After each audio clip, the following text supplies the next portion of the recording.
اعوذ باللہ السمیع العلیم من الشیطان الرجیم من حمزہ ونفخہ ونفسہ بسم اللہ الرحمن الرحیم ربی یسر ولا تعسر وتمم بالخیر ربی زدنی علما یا ایہا الذین آمنوا لیبلونکم اللہ بشیء من الصید تنالہ ایدیکم ورماحکم لیعلم اللہ من یخافہ بالغیب فمن اعتدى بعد ذلك فله عذاب علیم یا ایہا الذین آمنوا لا تقتلوا الصید وانتم حرم ومن قتله منکم متعمدا فجزاء مثل ما قتل من النعام يحكم به ذوى عدل منكم هديا بالغ الكعبة أو كفارة طعام مساكين أو عدل ذلك صياما ليذوق وبال أمره عفى الله عما سلف ومن عاد فينتقم الله منه واللہ عزیز ذو انتقام۔ یہ دو آیات مبارکہ ہیں 94-95 سورۃ المائدہ 7واں سپارہ، تفسیر ترجمہ ابن کثیر سے ہے۔ اے ایمان والو، اللہ ضرور تمہیں اس چیز کے شکار کے ذریعے سے آزمائے گا جس تک تمہارے ہاتھ اور نیزے پہنچ سکتے ہوں، تاکہ اللہ جان لے کہ کون اس سے اللہ سے بن دیکھے ڈرتا ہے۔ یہ ہو ضمیر اللہ کی طرف ہے، اس کا مرجع یعنی یہاں پر جو بات ہوئی ہے لیبلونکم اللہ۔ پھر اس کے بعد جو حد سے گزر گیا اس کے لیے دردناک عذاب ہے۔ اے لوگو، اے ایمان والو، جب تم احرام کی حالت میں ہو تو شکار نہ مارو، اور تم میں سے جو کوئی جان بوجھ کر شکار مارے۔ کب؟ حالت احرام میں، اس لیے یہ بریکٹ میں ہے۔ تو جو جانور اس نے مارا ہو اسے اس کے برابر ایک جانور مویشیوں میں سے فدیہ دینا ہوگا، جس کا فیصلہ تم میں سے دو انصاف والے کریں گے۔ یہ انصاف والے کون ہیں؟ ابھی آپ کو وضاحت اور تفسیر میں پتہ چلے گا۔ یہ بطور قربانی کعبے کو پہنچایا جائے گا۔ یہ قربانی کون سی ہوگی؟ بطور کفارہ، اس لیے یہاں کفارے کا ذکر بھی ہے، اور کفارے کا ترجمہ بریکٹ میں فدیہ لکھا ہے۔ یہ اس کا کفارہ چند مسکینوں کو کھانا کھلانا ہے، یا اس کے برابر روزے رکھنا ہے، تاکہ وہ اپنے کیے کا مزہ چکھے، یعنی جو کیا تھا تو اس گناہ کا کفارہ ادا کرے۔ جو کچھ اس سے پہلے ہو چکا وہ اللہ نے معاف کیا، اور جو کوئی دوبارہ وہی حرکت کرے تو اللہ اس سے بدلہ لے گا۔ اللہ انتقام لینے والے ہیں، اور اللہ غالب ہے، بدلہ لینے والا، یعنی اللہ تعالیٰ غالب بھی ہے اور بدلہ لینے والا بھی ہے۔ ان آیات مبارکہ کا ربط پچھلی آیت سے ہے۔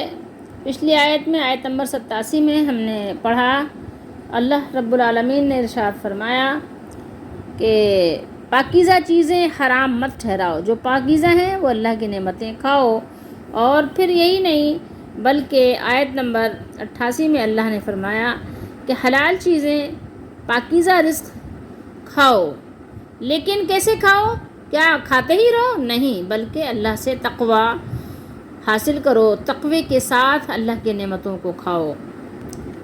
پھر اللہ نے آیت نمبر 90 اور 91 پہ منع فرمایا ایمان والوں کو کہ شراب اور جوا اور آستانے اور فال نکالنے کے تیر، ان سب گندے کاموں سے اور شیطانی کاموں سے بچتے رہیں۔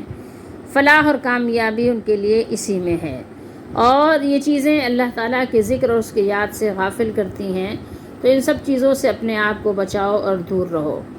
پھر آیت نمبر 93 میں اللہ نے ارشاد فرمایا کہ وہ لوگ جو ایمان لائے اور انہوں نے جب کوئی ایسی چیز کھا پی لی ہو جبکہ ان کو اللہ کی کتاب کا علم نہ ہو، تو علم آ جانے کے بعد انہوں نے تقوی اختیار کیا اور پھر ایمان پر قائم دائم رہے، اور پھر عمل صالح اختیار کیا، پھر وہ ایمان پر قائم رہے، ایمان پر استقامت کے ساتھ ڈٹے رہے، اور ایمان پر ثابت قدمی اختیار کی اور احسان پر قائم رہے تو اللہ تعالیٰ پسند فرماتے ہیں، اس کو دوست رکھتے ہیں جو لوگ نیکی کرنے والے ہیں، وہ اللہ کے محبین بن جاتے ہیں۔ کیوں؟ اس لیے کہ وہ اللہ کو اپنا محبوب بنا لیتے ہیں، اسی طریقے سے وہ بھی محب بن جاتے ہیں اور اللہ تعالیٰ بھی ان کو اپنا محبوب، پیارا، پسندیدہ بنا لیتے ہیں۔ احسان کیا ہے یہ آپ کو معلوم ہے، حدیث جبریل میں ہے، اور تقویٰ بھی آپ جانتے ہیں کہ اللہ تعالیٰ نے جن چیزوں سے منع کیا ہے اس سے انسان اپنے آپ کو ہر صورت میں بچائے رکھے اور اپنا ہر عمل اس طرح بجا لائے کہ جیسے کہ میں اللہ کو دیکھ رہا ہوں یا اللہ تعالیٰ مجھے دیکھ رہے ہیں۔ بالکل ہر وقت یہ مشاہدہ، یہ ملاحظہ، یہ مراقبہ اس کا مضبوط تر اور مضبوط ترین ہونا چاہیے۔ اب آیت نمبر 94 اور 95 میں اللہ تعالیٰ نے ارشاد فرمایا کہ کیا چیزیں تمہارے لیے حلال ہیں اور کیا چیزیں حرام ہیں، حلال کی صورت کیا ہے، حرام کی صورت کیا ہے۔ حالت احرام میں، حالت احرام میں کچھ وقت کے لیے بطور امتحان اللہ تعالیٰ نے اپنی پاکیزہ اور حلال چیزیں تھوڑی دیر کے لیے یعنی حرام فرمائی ہیں، یعنی احرام کی حالت میں خشکی کے جانوروں کا شکار کرنا منع کر دیا تاکہ فرما برداروں اور نافرمانوں کی آزمائش ہو جائے کہ بن دیکھے اپنے مولا سے کون ڈرتا ہے اور کون نہیں ڈرتا۔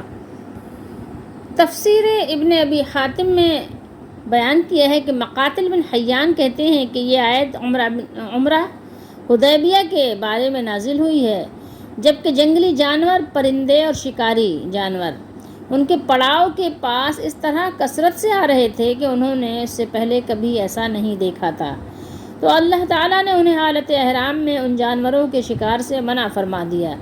لِيَعْلَمَ اللَّهُ مَن يَخَافُهُ بِالْغَيْبِ، تاکہ اللہ معلوم کرے کہ اس سے بن دیکھے کون ڈرتا ہے۔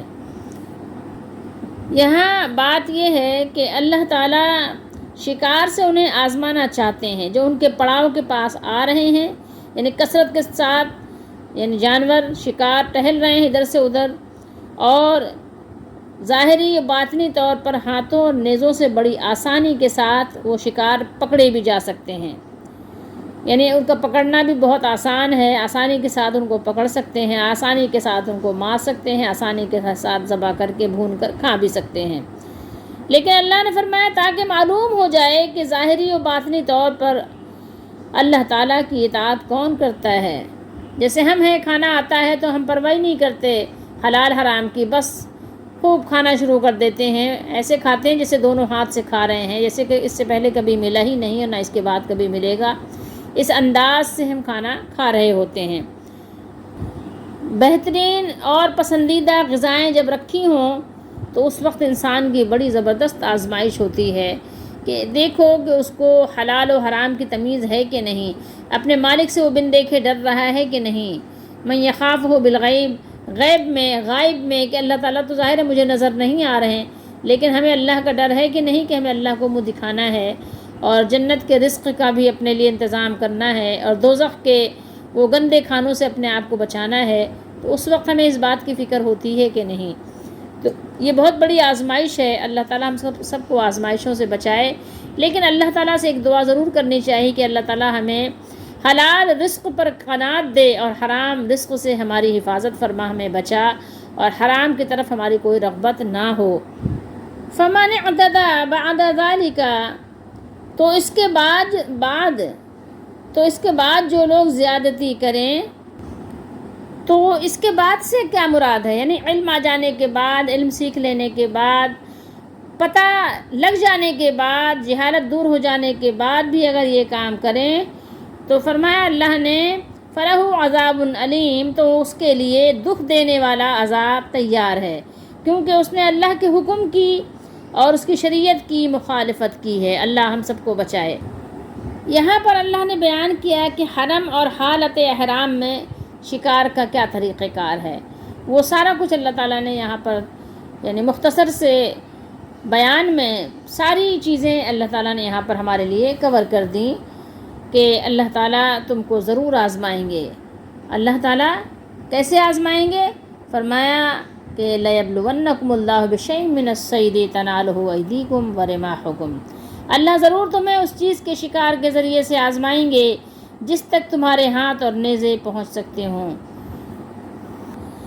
حضرت عبداللہ بن عباس رضی اللہ تعالیٰ عنہما اس آیت کے بارے میں فرماتے ہیں کہ اس سے مراد کمزور اور چھوٹا شکار ہے جس سے اللہ تعالیٰ اپنے بندوں کو حالت احرام میں آزماتے ہیں کہ اگر وہ چاہیں تو اسے ہاتھ سے پکڑ لیں، یعنی شکار ایسے ہیں کہ مرغیاں ٹہل رہی ہیں، بالکل ان کو ہاتھ سے پکڑا جا سکتا ہے، شتر مرغ ٹہل رہے ہیں، مگر اللہ تعالیٰ نے اس کے قریب جانے سے منع فرما دیا۔ مجاہد یہ تابعی بزرگ ہیں، فرماتے ہیں تنالہ ایدیکم سے مراد شکار کے چھوٹے جانور اور ان کے بچے ہیں، اور رماحکم سے مراد شکار کے بڑے جانور ہیں، جیسے نیل گائے ہوتی ہے یا گائے ہوتی ہے، بکری ہے، یعنی اس طرح کے جانور جو آپ آسانی سے ان کو پکڑ سکتے ہیں اور ذبح کر سکتے ہیں۔ احرام کی حالت میں شکار کا بیان ہم پڑھتے تو ہیں، لیکن ہم اس کو اس انداز سے نہیں سمجھ سکتے جس انداز سے ایک زبردست قسم کا شکاری سمجھ سکتا ہے۔ اس سے آپ اندازہ لگائیے کہ عرب کے بادیہ نشین جانوروں اور پرندوں کا شکار کر کے گزر اوقات کیا کرتے تھے، یعنی ان کی زندگی گزارنے کا ایک بہت بڑا ذریعہ، ان کی معیشت کا ذریعہ کیا تھا؟ وہ پرندے اور شکار تھے، ٹھیک ہے؟ تو وہ اس سے اپنی یعنی گزار اوقات کیا کرتے تھے۔ احرام کی حالت میں ان کا شکار سے باز رہنا، دور رہنا، رکے رہنا بہت زبردست صبر آزما امتحان تھا، اس کو آپ تصور میں نہیں لا سکتے، خصوصاً ایسی حالت میں جب کہ قدم قدم پر ہرنوں کی ٹولیاں گزر رہی ہوں، ہرن کے غول گزر رہے ہوں، اور پرندوں کے جھرمٹ میں حاجی وہ حج والے ہوں یا عمرے والے ہوں وہ گزر رہے ہوں، اور ان کے ساتھ ہی ساتھ پرندوں کے جھرمٹ بھی ہوں، تو آپ بتائیے کہ دلوں کو کیسے وہ پرندے للچا رہے ہوں گے۔ اس کی حقیقت کسی شکاری سے آپ پوچھئے جس کے سامنے سے ہرنوں اور نیلگاؤں کا غول گزر رہا ہو اور وہ انہیں آسانی سے نشانہ بھی بنا سکتے ہوں، ان کے پاس تلوار بھی ہو، نیزے بھی ہوں، اور اس وقت اسے شکار کرنے سے روک دیا جائے تو اس کی کیا حالت ہوتی ہے، آپ سوچ سکتے ہیں۔ اس کا اندازہ تو آپ اس وقت لگائیں کہ جب آپ کے سامنے انواع و اقسام کی غذا، کھانا پانی رکھا ہو اور آپ بھوکے بھی ہوں، اور آپ کو کہا جائے جناب اس کھانے کو آپ مت کھائیے، اللہ نے منع فرما دیا ہے، آپ کی کیا حالت ہوگی؟ اس کا اندازہ ظاہر آپ خود لگا سکتے ہیں، دوسرا کون لگائے گا جس کا پیٹ بھرا ہوا ہو، وہ نہیں لگا سکتا۔ اسی لیے یہاں پر اللہ تعالیٰ نے ارشاد فرمایا کہ اس حکم سے مسلمانوں کا امتحان لیا جا رہا ہے کہ جب تم احرام باندھ لو تو کسی جانور یا پرندے کو شکار نہ کرو۔ اس میں رسیاں، جال، تیر، بندوق، شکاری، کتے، غرض یہ کہ شکار کا ہر ذریعہ داخل ہے۔ یا ایھا الذین آمنوا لا تقتلوا الصید وانتم حرم، محرم نہ شکار کرے، نہ شکار میں کسی طرح کسی کی مدد کرے، اور گناہ اور زیادتی پر ایک دوسرے کی مدد نہ کرو۔ ہاں، رسول اللہ صلی اللہ علیہ وسلم نے فرمایا 5 جانور فاسق ہیں، انہیں حرم میں بھی قتل کیا جاتا ہے۔ نمبر 1 چوہا، نمبر 2 بچھو، نمبر 3 چیل، نمبر 4 کوا جو کاٹتا ہے، کاٹنے والا، کتا۔ یہ کتنے ہو گئے؟ پورے 5 ہو گئے۔ بخاری شریف کی حدیث شریف ہے، آپ 3314 پر دیکھ سکتے ہیں۔ 5 جانوروں کو حالت احرام میں اور حرم میں بھی مار سکتے ہیں۔ نمبر 1 چوہا، نمبر 2 بچھو، نمبر 3 چیل، نمبر 4 کوا، اور نمبر 5 کاٹنے والا کتا۔ یہ 5 ایسے ہیں جانور جن کو احرام کی حالت میں اور حرم میں بھی مارنا جائز ہے۔ تو ایسی حالت میں اگر کسی نے شکار کو پکڑ بھی لیا تو کیا کرے؟ اس کو چھوڑ دے، آزاد کر دے۔ لیکن اگر کسی نے شکار کو پکڑ کر مار ڈالا، ذبح کر دیا، تو پھر اللہ نے فرمایا اس کی سزا یہ ہے کہ اسی طرح کا ایک جانور جس کی قیمت دو معتبر آدمیوں کے فیصلے کے مطابق اس شکار کردہ جانور کے برابر ہو خریدے اور مکے میں لا کر اسے ذبح کرے۔ ومن قتلہ منکم متعمدا فجزاء مثلہ، یعنی احرام کی حالت میں جیسا شکار مارے اسی کی مثل، اسی کی طرح کا فدیہ دے۔ مثل سے مراد یہ ہے کہ تن و توش، قد و قامت اور شکل و صورت میں اس سے ملتا جلتا ہو۔ جیسے ہرن کی جگہ کیا ہے؟ بکرا لے لیجئے، بکری لے لیجئے، ہرنی ہے بکری لے لیجئے۔ جیسے صحت مند ہرنی ماری ہے، شکار کیا ہے، ویسے ہی صحت مند بکری آپ جو ہے اس کے فدیہ میں دیجئے۔ جتنی قیمت کا شکار آپ نے مارا ہے اتنی ہی قیمت کا شکار آپ جو ہے فدیہ میں دیں۔ شکار سے مراد یہ کہ اس کی قیمت یعنی اس کے مثل دوسرا جانور آپ فدیے میں دیں، اس کا کفارہ ادا کریں۔ اب جب آپ نے کفارہ دینا ہے جس جانور کو آپ نے مار دیا ہے اسی کی مثل، تو کیسے پتہ چلے کہ آپ نے اسی مثل کا کفارہ ادا کر دیا؟ ہو سکتا ہے کہ ظاہر ہے آپ نے کوئی حیلہ بھی کر لیا ہو دل کو بہلانے کے لیے۔ تو یہاں بیان کیا اللہ نے یحکم بہ ذوی عدل منکم، یعنی دو عادل مسلمان مل کر فیصلہ کریں کہ عادل سے مراد یہ ہے کہ وہ عدل کرنے والے بھی ہوں اور ان کی باتوں کا اعتبار بھی کیا جاتا ہو۔ ایسا نہیں کہ جیسا دیس ویسا بھیس، جب جو چاہا بول دیا، نہیں۔ ایسا فیصلہ کریں کہ اس شکاری کی مثل کون سا جانور ہو سکتا ہے، اس کی قیمت کا کون سا جانور ہو سکتا ہے، یعنی وہ حق اور سچائی کے ساتھ وہ یہ بات بیان کریں، اس کی قیمت کا صحیح اندازہ لگائیں۔ ہدیم بالغ الکعبہ، یعنی اس جانور کو مکہ معظمہ میں لے جا کر ذبح کیا جائے، سمجھ رہے ہیں بات کو، اور وہیں اس کا گوشت مسکینوں میں تقسیم کیا جائے۔ اس بارے میں کوئی اختلاف نہیں ہے کیونکہ یہ قرآن کا حکم ہے۔ او کفارۃ طعام مساکین، اس آیت میں او کا کیا مطلب ہوتا ہے؟ یا اختیار کے لیے، یعنی اختیار دیا اللہ تعالیٰ نے، یعنی شکار کرنے والے کو اختیار ہے کہ ان تینوں میں سے جو کفارہ چاہے ادا کر دے۔ شکار کردہ جانور کی مثل جانور کعبہ یعنی حرم میں لے جا کر قربان کیا جائے، یا نمبر 2 اس کی مثل کے مساوی قیمت کا غلہ بطور کفارہ مسکینوں میں تقسیم کر دیا جائے، یا اس کے برابر روزے رکھے جائیں۔ ومن قتلہ منکم متعمدا، متعمدا کا کیا مطلب ہے؟ جان بوجھ کر، اور جو تم میں سے جان بوجھ کر اس حالت میں شکار مارے، کس حالت میں؟ یعنی احرام کی حالت میں، تو جو جانور اس نے مارا ہو اسے اس کے برابر ایک جانور مویشیوں میں سے فدیہ دینا ہوگا۔ تو امام مجاہد فرماتے ہیں کہ یہاں جان بوجھ کر مارنے سے مراد یہ ہے کہ جو شکار کا قصد کر رہا ہو اور اپنے احرام کو بھول گیا ہو، تو یہ ہے جان بوجھ کر مارنا، ٹھیک ہے۔ اور یہ بھی ہے کہ اس کو پتہ نہ ہو اور مار دیا ہو، اور یہ بھی ہو سکتا ہے کہ اس کو پتہ بھی ہو اور مار دیا ہو، لیکن اس کے کفارے کا اللہ تعالیٰ نے پورا ذکر فرما دیا۔ اگر وہ کفارہ ادا کر دے تو اللہ تعالیٰ معاف کرنے والے غفور الرحیم ہیں۔ لِيَذُوقَ وَبَالَ أَمْرِهِ، تاکہ اپنے کام کی سزا کا مزہ چکھے کہ اس نے ایسا کیوں کیا، حالت احرام میں اس نے شکار کیوں مارا۔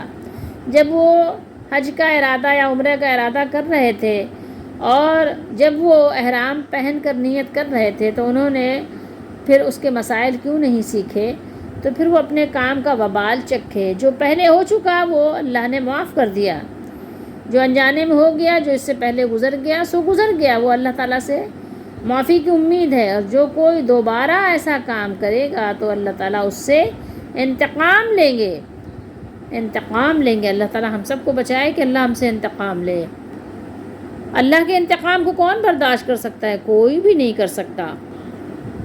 قرآن مجید میں اللہ نے بیان فرمایا کہ جو جان بوجھ کر کرے، لیکن سنت میں نبی کریم صلی اللہ علیہ وسلم حضرات صحابہ کرام رضی اللہ تعالی عنہم کے بارے میں پوری وضاحت بیان فرمائی ہے کہ انہوں نے غلطی سے شکار کر لیا تو غلطی سے شکار کرنے والے کے لیے بھی بدلے کو واجب قرار دیا ہے، یہ بات آپ کو سنت میں ملے گی۔ قرآن مجید میں تو قصد و ارادے سے شکار کرنے والے کے لیے بدلے کا وجوب ثابت ہے۔ امام ابن جریر نے تاریخ کی روایت بیان کی ہے کہ یہ ہیں گزرے ہیں عبداللہ بن بجلی، تو انہوں نے حالت احرام میں ایک ہرن کو شکار کیا، تو پھر وہ حضرت عمر رضی اللہ تعالیٰ عنہ کے پاس فیصلہ کرانے کے لیے آئے، تو حضرت عمر رضی اللہ تعالیٰ عنہ نے فرمایا کہ تم بھی میرے ساتھ فیصلے میں شریک ہو جاؤ، تو انہوں نے فیصلہ کیا کہ بدلے میں ایک بکری دے دی جائے، کیونکہ دونوں میں قدر مشترک کیا چیز ہے؟ پانی پینا ہے، دونوں پانی پیتی ہیں، اور درخت کے پتے کھانا ہے۔ تو پھر حضرت عمر رضی اللہ تعالیٰ عنہ نے کہا کہ اللہ تعالیٰ نے فرمایا ہے یحکم بہ ذوی عدل منکم، جس کا فیصلہ تم میں سے دو انصاف کرنے والے، یہ بات تو طے شدہ ہے کہ عدل کرنے والے اللہ تعالیٰ کو پسند ہیں۔ یہ قرآن پاک نے اللہ کی پسند کو بار بار بیان کیا ہے۔ اب آئیے قرآن مجید کی ان آیات مبارکہ میں اپنے لیے سبق تلاش کرتے ہیں کہ ہمارے لیے اس میں کیا سبق ہے، کیونکہ قرآن مجید کی جو آیات بیان ہوئی ہیں پچھلوں کی خبریں ہیں، اگلوں کے لیے نصیحتیں ہیں، اور اگلوں کے لیے اسباق ہیں، سبق ہیں اس میں۔ آیت نمبر 93 میں ہم نے پڑھا کہ اللہ تعالیٰ نے ہمیں خبر دی کہ پہلے وہ لوگ جو گزرے وہ کیا تھے؟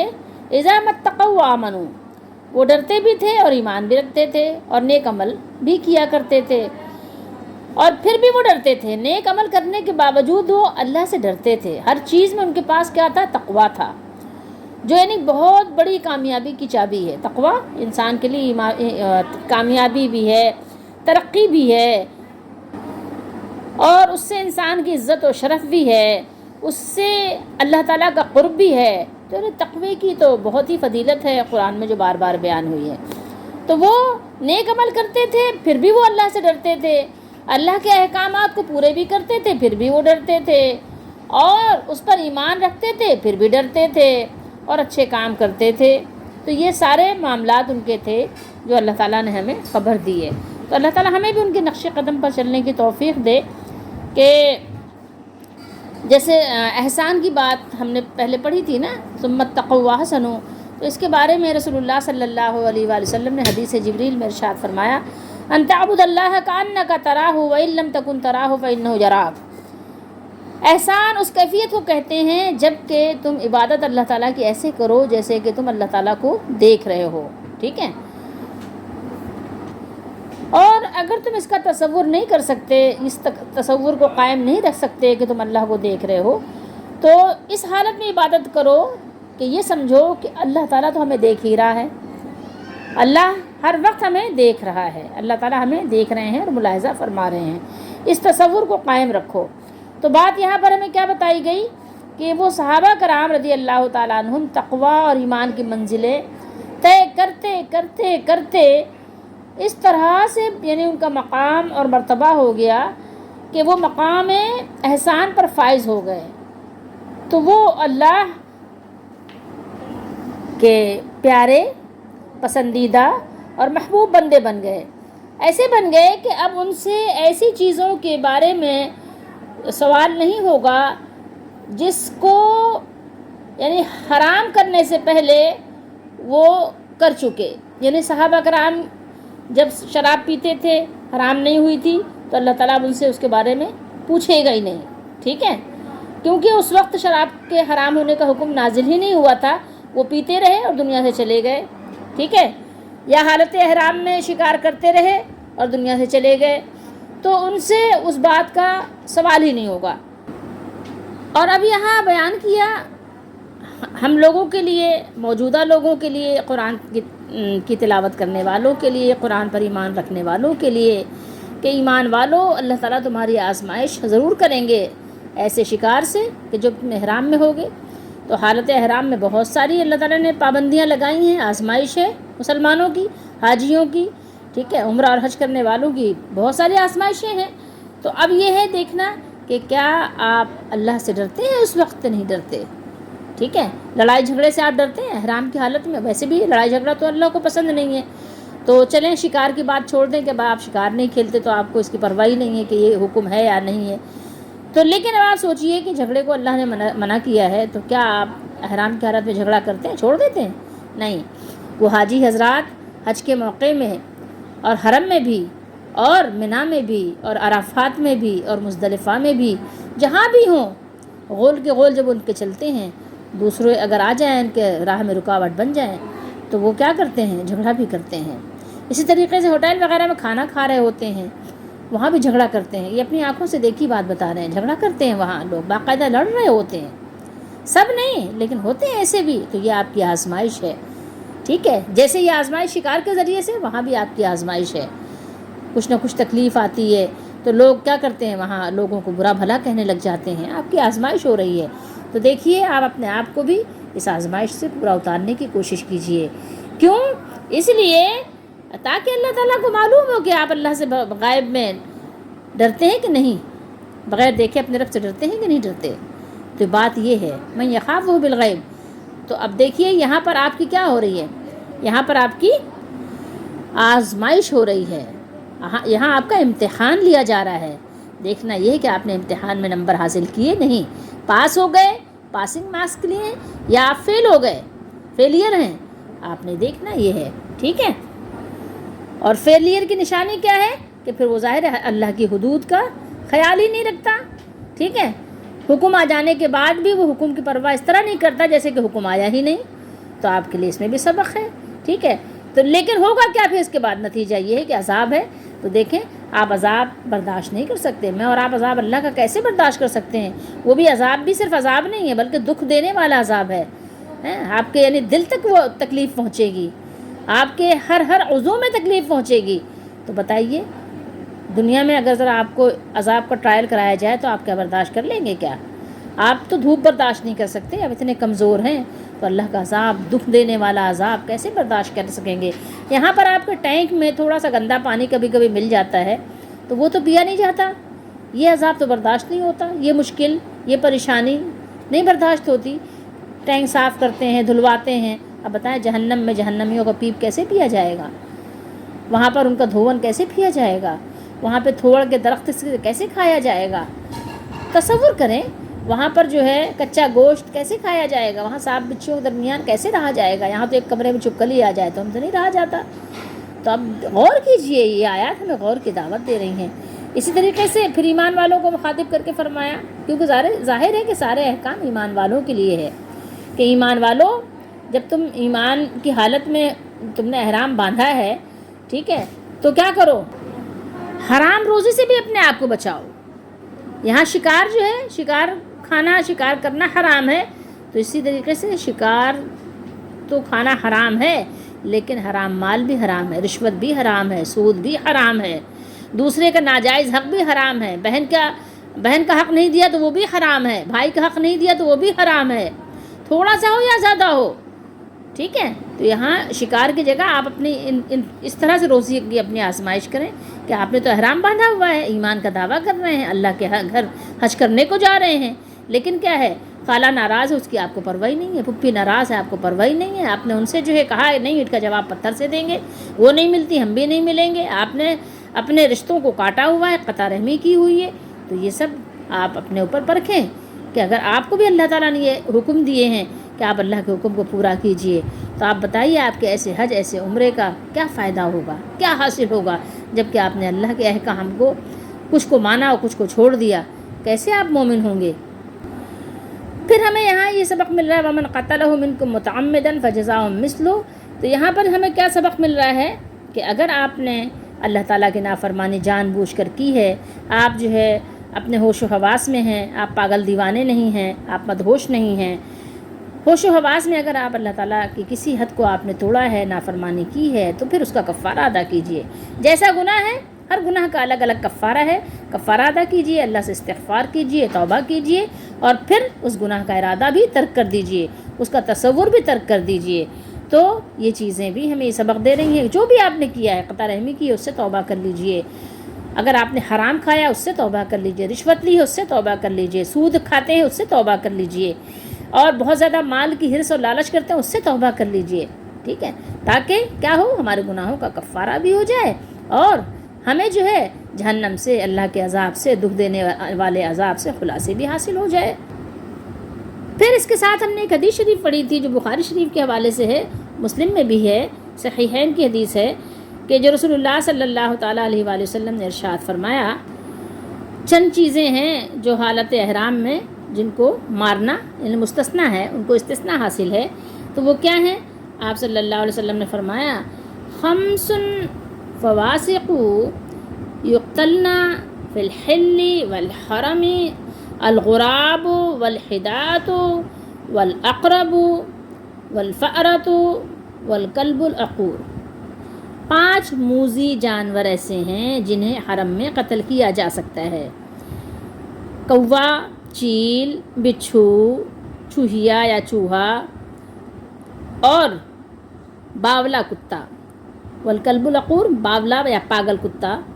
تو اب اگر آپ کے رشتہ دار جس سے آپ نے قطع رحمی کی ہے وہ ایسے ہیں کہ اللہ تعالیٰ کے فرمان کو نہیں مانتے، ملحد ہیں یا وہ بددین ہیں، تو ایسے لوگوں سے آپ اللہ کے لیے کنارہ کشی کر سکتے ہیں، ٹھیک ہے، آپ اپنے لیے سبق اس میں سے نکال لیجئے۔ اس کے علاوہ کیا ہے، اپنی ذات کے لیے آپ کسی سے لڑائی جھگڑا نہ کیجیے۔ اچھا، ایک حدیث شریف ہم آپ کو اور سنا دیتے ہیں عبداللہ بن عمر رضی اللہ تعالیٰ عنہ کے حوالے سے، کہ وہ فرماتے ہیں کہ آپ یعنی سانپ کو بھی مار سکتے ہیں، ٹھیک ہے، اب جب پاگل کتے کو مار سکتے ہیں تو اگر بھیڑیے درندے ہیں وہ درندوں میں آتے ہیں، اگر یہ نقصان پہنچانے کا اندیشہ آپ کو آپ کے راستے میں آ گئے، چیتے ہیں، شیر وغیرہ ہیں، تو کتوں کے ساتھ جیسے ان کا قیاس کر لیا گیا کہ آپ ان کو بھی مار سکتے ہیں، ٹھیک ہے، کیونکہ یہ باولے کتے سے زیادہ خطرناک ہیں، ٹھیک ہے، اور اس لیے بھی کہ ان تمام جانوروں پر کتے کے لفظ کا بھی اطلاق بھی ہوتا ہے۔ اور بچھو ظاہر ہے ڈستا ہے، سانپ بھی ڈستا ہے، تو اس قسم کے جانور جو ڈسنے والے ہیں تو بچھو کے حکم میں آ جائیں گے۔ تو بہرحال اللہ تعالی ہم سب کو اپنی حفاظت میں رکھے، لیکن یہ ہے کہ اگر آپ ایسا کر سکتے ہیں کہ جن جانوروں کا نام نہیں ہے ان کو خود مارنے کے بجائے جس نے احرام نہیں پہنا اس سے مروا دیں تو زیادہ بہتر ہے۔ اب یہاں پر سبق دیکھیے، لیذوق وبال امرہ، اللہ نے فرمایا کہ اس کا عذاب چکھے، ٹھیک ہے، اس کا مزہ چکھے، اس کا وبال اس کو جو ہے، تو یہ اس میں بھی دیکھیے ہمارے لیے کیا فائدہ ہے کہ دیکھیے دنیا میں اگر ہم نے کفارہ دے دیا، دنیا میں ہم نے اگر توبہ کر لی، دنیا میں ہم نے اگر بدلہ دے دیا، تو یہ جو بھی تکلیف ہے وبال ہے تھوڑا سا ہے، یہ زیادہ تو نہیں ہے، آخرت کے مقابلے میں تو کچھ بھی نہیں ہے، یہ دن بھی گزر جائیں گے، رات بھی گزر جائے گی، تکلیف بھی گزر جائے گی، لیکن آخرت کو سوچئے تو اس میں بھی ہمارے لیے نفع اور فائدہ ہے۔ جب بھی کوئی غلطی ہو جائے تو توبہ کرنے میں اور اس کا کفارہ دینے میں دیر نہیں کرنی چاہیے ہمیں، تو یہ بھی اللہ تعالیٰ کی طرف سے ہمارے لیے کتنا بڑا انعام اور تحفہ ہے، ٹھیک ہے۔ اسی طریقے سے اللہ نے فرمایا عفا اللہ عما سلف، اس میں بھی دیکھیے ہمارے لیے کتنا اللہ تعالیٰ کی طرف سے انعام ہے کہ جو انسان اگر انجانے میں کوئی خطا کر لے تو اللہ تعالیٰ نے فرمایا کہ اللہ نے اس کو معاف ہی فرما دیا جو پہلے گزر چکا۔ تو یہ پہلے والوں کے لیے بھی ہے اور بعد والوں کے لیے بھی ہے کہ اگر کسی نے اپنی زندگی گناہ میں اللہ کی نافرمانی میں گزاری تو اب جب ہوش آیا تو فوراً اللہ تعالیٰ سے رجوع کرے، تو کیا فائدہ ہوگا جب آپ نے رجوع کر لیا، گناہ کو ترک کر دیا اور عہد کر لیا کہ اب اپنے اللہ کے، اپنے مالک کے فرما بردار بن کر رہیں گے، تو جو کچھ ہو گزرا وہ اللہ تعالیٰ آپ کا بھی معاف کرے گا۔ ایسا نہیں کہ ان کا معاف ہوا ہمارا معاف نہیں ہوگا۔ لیکن اس کے بعد کی جو بات ہے وہ بڑی قابل غور ہے۔ عادہ یعودو سے کیا ہے؟ دوبارہ، ومن عادہ، فرمایا اور جو کوئی پھر ایسا کام کرے، جب اللہ کا حکم آ جائے اس کے بعد بھی وہ ایسا کام کرنے لگے تو اس سے اللہ تعالیٰ انتقام لیں گے، اس سے اللہ تعالیٰ، کیونکہ اللہ تعالیٰ کا ایک نام کیا ہے؟ منتقم بھی ہے، بدلہ لینے والے بھی ہیں اللہ تعالیٰ۔ تو جو اسلام میں اس کے حرام ہونے کے بعد اور وہ حکم اس تک پہنچنے کے بعد اس کام کو کرے، اس کام کا ارتکاب کرے گا تو اللہ تعالیٰ اس سے انتقام لیں گے۔ تو اب یہاں پر ہمیں ڈرنا چاہیے کہ بہت سارے اللہ کے حکم ہمارے پاس پہنچے ہوئے ہیں جس کو ہم جانتے ہیں، مشہور اور معروف ہیں، اور پھر بھی ہم وہ کام کرتے ہیں، تو کیا ہمیں اللہ سے ڈر نہیں لگتا کہ اللہ نے فرمایا کہ اللہ تعالیٰ انتقام لیں گے، بدلہ لیں گے، اور جس سے اللہ تعالیٰ بدلہ لیں گے بھلا اس کا کہاں ٹھکانہ ہوگا، وہ کیسے بچ سکے گا؟ تو ہمیں ان چیزوں پر بھی غور کرنا چاہیے اور اپنا سبق یاد کرنا چاہیے تاکہ ہم اللہ کی نافرمانی سے بچ سکیں۔ ہمیں اپنے مالک و مولا سے دعا کرنی چاہیے کہ اللہ تعالی ہم سے انتقام نہ لیں اور ہمیں ایسے کام سے بھی بچنے کی توفیق عطا فرمائیں کہ جس سے اللہ تعالی انتقام لیتے ہیں، اور بے شک اللہ تعالی ہماری دستگیری فرمانے والے ہیں، اور اللہ تعالی کسی کا اجر، کسی کا انعام اور کسی کی کوشش کو ضائع نہیں کرتے۔ اللہ تعالی ہم سب کی دستگیری فرمائے۔